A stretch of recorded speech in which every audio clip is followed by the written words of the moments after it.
All right, let's see what we got for number 6. Number 6. 2 planes. Plane A is 50 miles north of plane B. Plane A is flying east, and plane B is flying west. Okay, that's a little different setup. All right, so we got 2 planes, A and B. And at our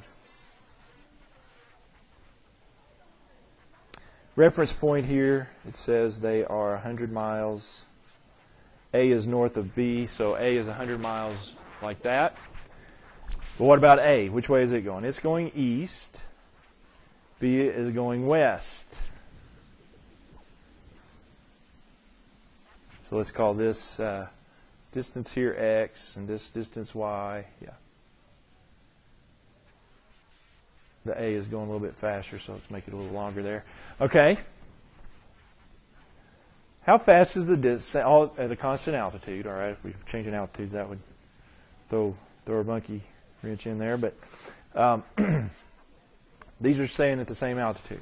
How fast is the distance changing between them after 45 minutes? So what am I looking for? I'm looking at this distance right there, which is our Z. How fast is that changing? So again, I'm looking for dz dt. And again, I have dx dt. What's dx dt? The rate at which x is changing? It's 100 miles per hour. What about dy dt? It's 80. So I know about the same thing.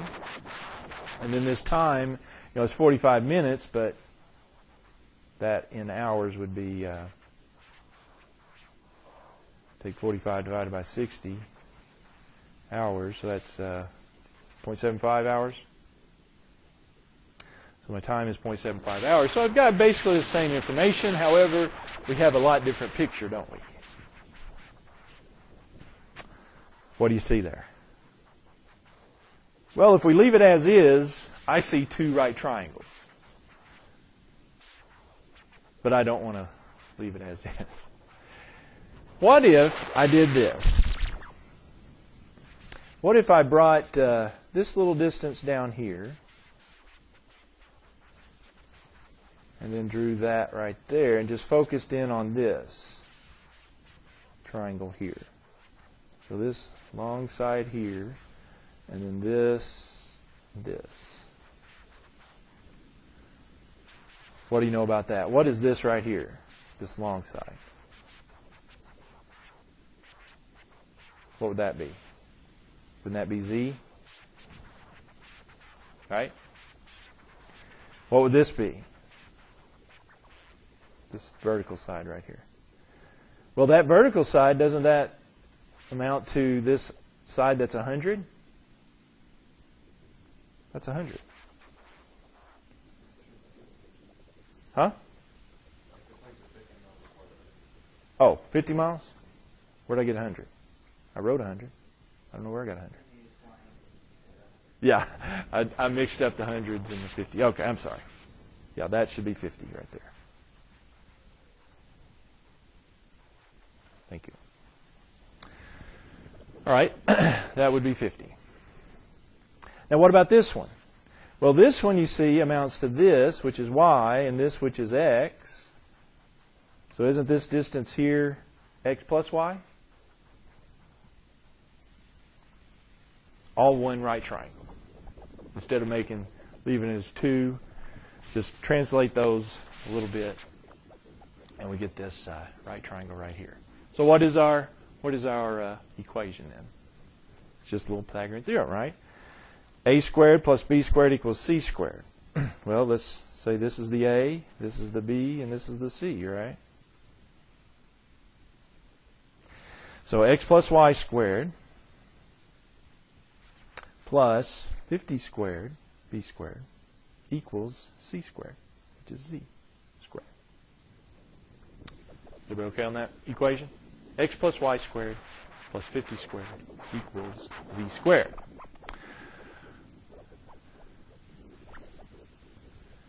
So step 1, draw the picture. Step 2, label.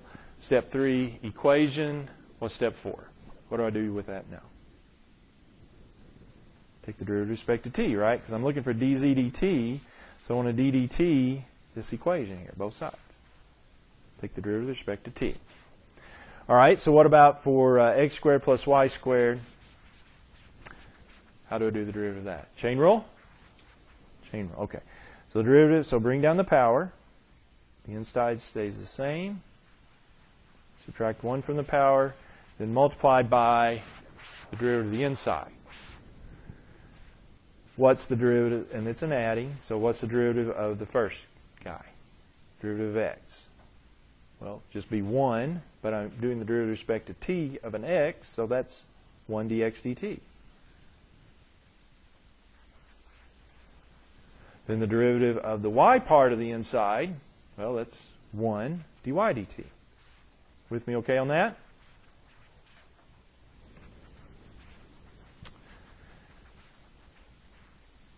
Now here's the good news. What's the ddt of the 50 squared? Well, it's a constant. What's the derivative of a constant? 0. So let's just leave that off. And then that would be 2, the derivative of the right would be 2z dz dt. And I do like to cancel those 2's out. You don't have to, but I like to. All right, so it'd be x plus y, clean this up a little bit, x plus y times dx dt plus dy dt equals dz dt. Z dz dt. I hope I said that right first time.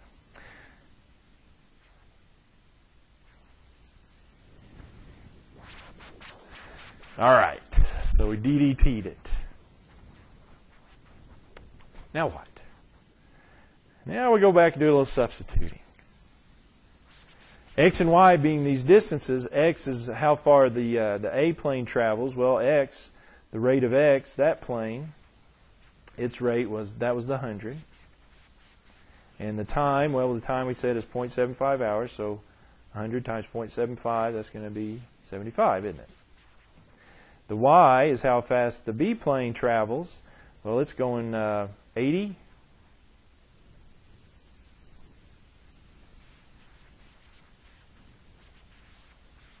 Yeah, 80. And it's traveling also 0.75 hours. So 80, is that 60? 80 times 0.75?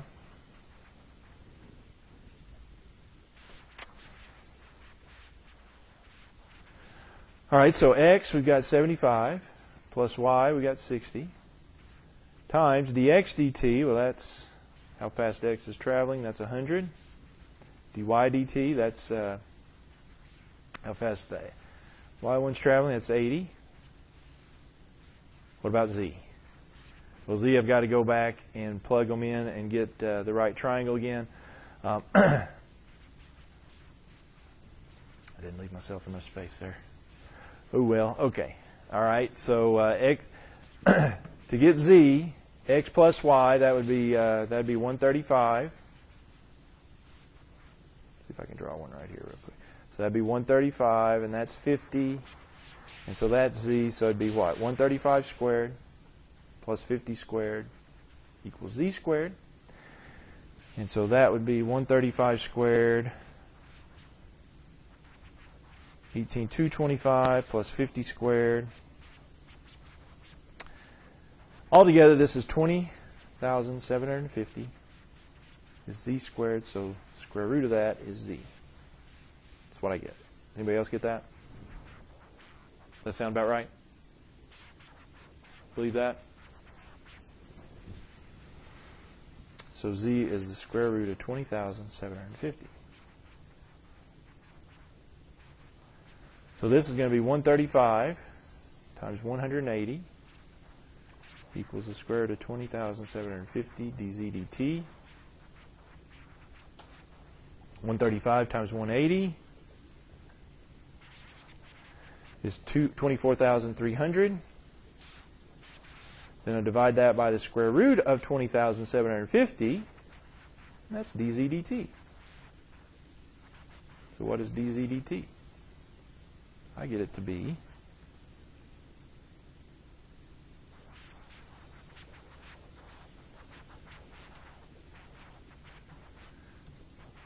168.69. 168.7.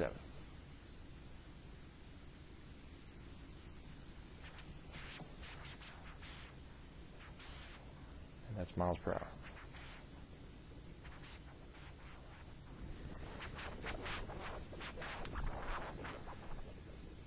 Is everybody okay with that? Did I do that right? Did I have another miscalculation somewhere?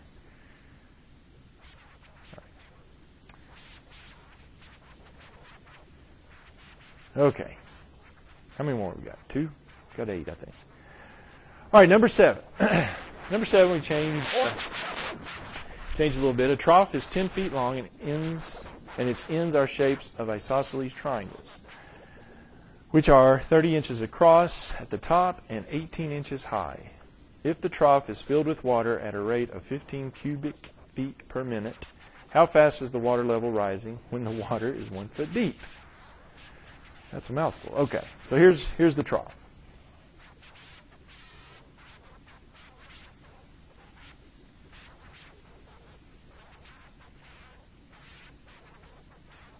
Something like this.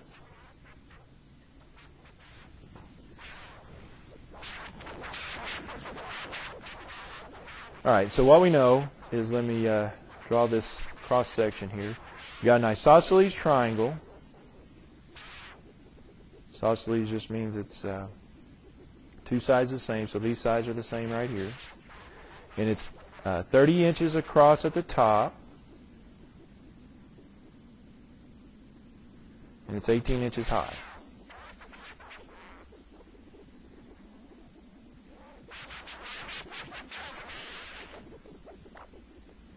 How fast is the water level rising when the water is 1 foot deep?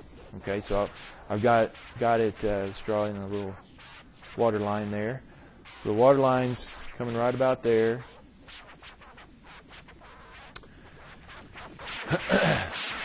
So you can see what's changing as the water level goes up and up and up. Well, the volume's changing. You're getting a longer base here. And so, yeah, your volume is changing.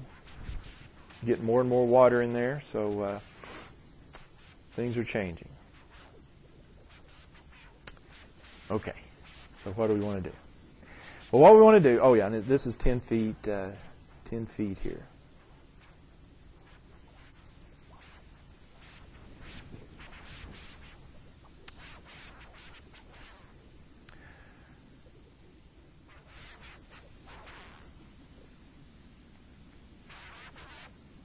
What are we going to do with that? Well, here's what we're going to try to.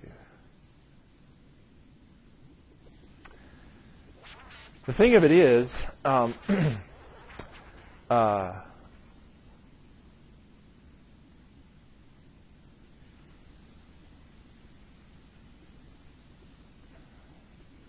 this well, let's just label this rate. That's how fast the volume's changing. So that's dV dt.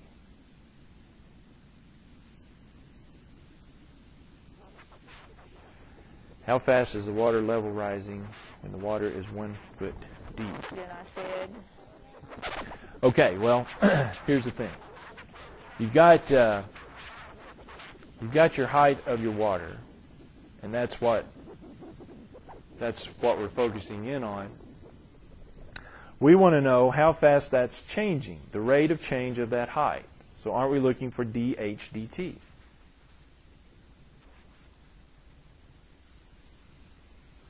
When h is 1 foot deep.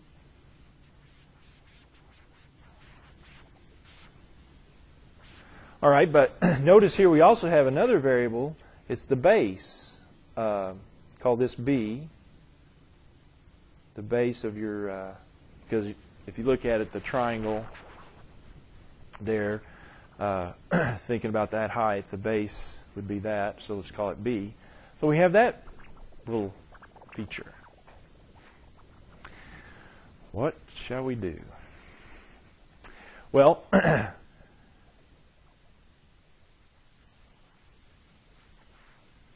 We need an equation. Does anybody know an equation for this such a shape? Yeah, it's not going to be in the front. Sorry. But when you have this shape, do you notice here I've got this cross-sectional area. When you have a shape like that, if you take the cross-sectional area, the volume is going to be the cross-sectional area of that triangle times the length.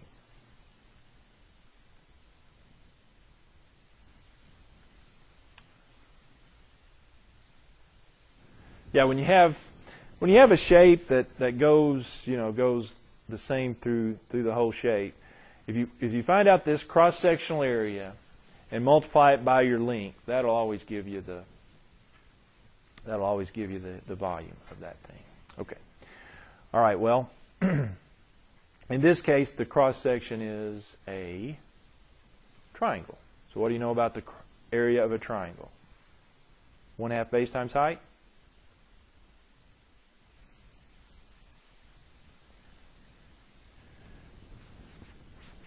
And then the length, well, the good thing about the length, and we mentioned this, well, I haven't mentioned to you in a lecture, but the good thing about the length is the length varying? As you go up and up and up with the water level, isn't the length staying the same? I can substitute that in because the length is constant. You don't want to substitute values unless you've got a constant. And the length is going to be constant no matter what height of the level you're at, water level you're at. Now, I'm wanting h as 1 foot, but can I substitute that in yet? No, because the height is what's varying, and so I don't want to substitute the height here. Okay, so cleaning that up a little bit, I can substitute the 10, but I'm not going to substitute the 1 because it's varying. I'm just taking the h to be 1. But I can have the h, well, the h could vary up to, well, it could be, that's it, 1.5 feet, so it could go up between 0 to 1.5 feet. So anyway, clean this up. 1/2, I can cancel the 2 into the 10, so that's going to be 5. So volume is 5BH. Okay, cutting to the chase here. One problem I have with this is I can't ddt because I'm trying to find dH/dt. I can't ddt yet because, do I know anything about dB/dt? No. I can't ddt yet because I've got B and I've got H. Now dV/dt, I know something about it, so I'm okay on that. But if I ddt this, do you see I'm going to have a dB/dt term and I'm also going to have a dH/dt term. That's not good because I don't know, do I have anything up here that says anything about dB/dt? No, I don't. So what I need to do is get B in terms of H, if I can.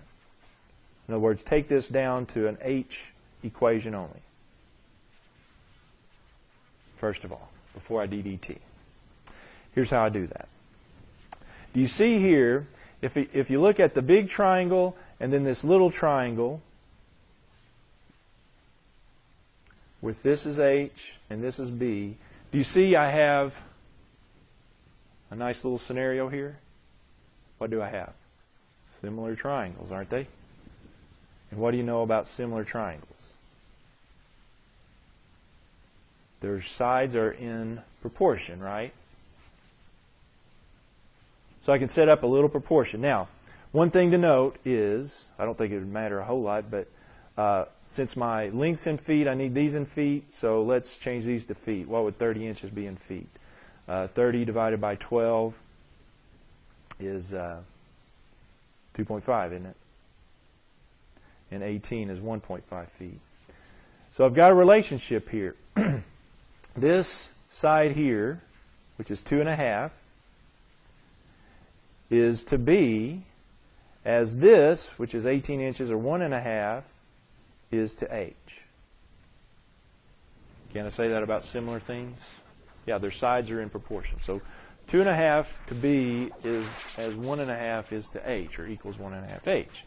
Okay, well, if I cross multiply here, I get 2.5h, this times this, equals 1.5b.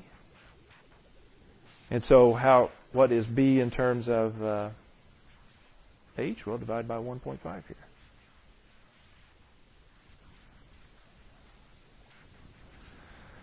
Whoops, where did I get that? I just divided by 1.5. So 2.5 divided by 1.5.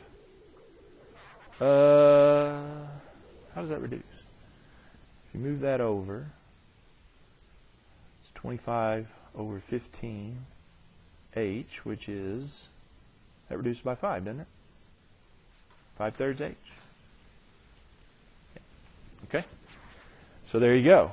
There is b in terms of h. Now, why did I get that? Well, now I can take that little thing right there, and I can substitute it for b right here. So the volume is 5 times, instead of b, I'm going to put in 5/3 h, times h. Placing 5/3 h for the b.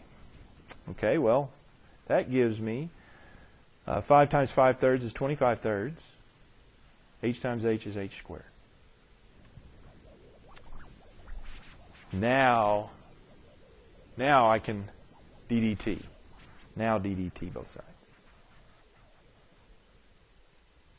Take the derivative with respect to t. The derivative with respect to t of that would be 1 dv dt, or just dv dt.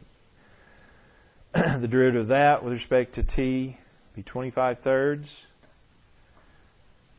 ddt that would be 2h dh dt.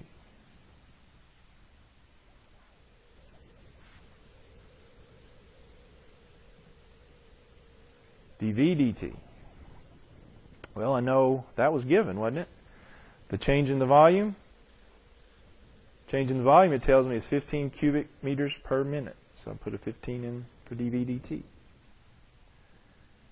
Equals 25/3 times 2. Now the height I want, now I substitute the height, which said, well, height was 1. So h is 1. dh dt is what I'm looking for. So I get 15 equals, let's see, 25/3 times 2 times 1, I think that's 50/3, times dh dt. Nice way to solve for dh dt there is multiply by 3/50, both sides. And that'll get me 45/50 equals, the 50s cancel, the 3's cancel, dh dt.